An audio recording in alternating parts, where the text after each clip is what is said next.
ধরেন চাচা, এগুলো আপনি খেয়ে নেন। চাচাকে আমি কিছুক্ষণ এই কিছু টাকা আমার কাছে ছিল, সেই টাকাগুলো দিয়েছিলাম।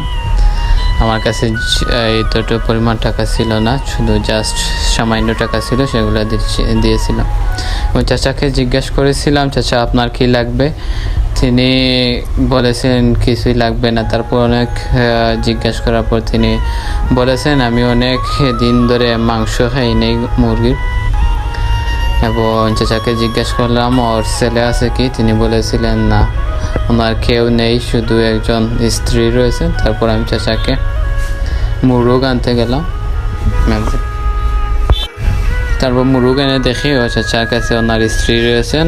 ওনাকে বললাম ওকে বাসায় দিয়ে দাও, কিছুক্ষণ টাকা দিয়ে ওর ভাড়া দিয়ে ওকে বাসায় নিয়ে যাওয়ার কথা বললাম। তারপর উনি চলে গেলেন।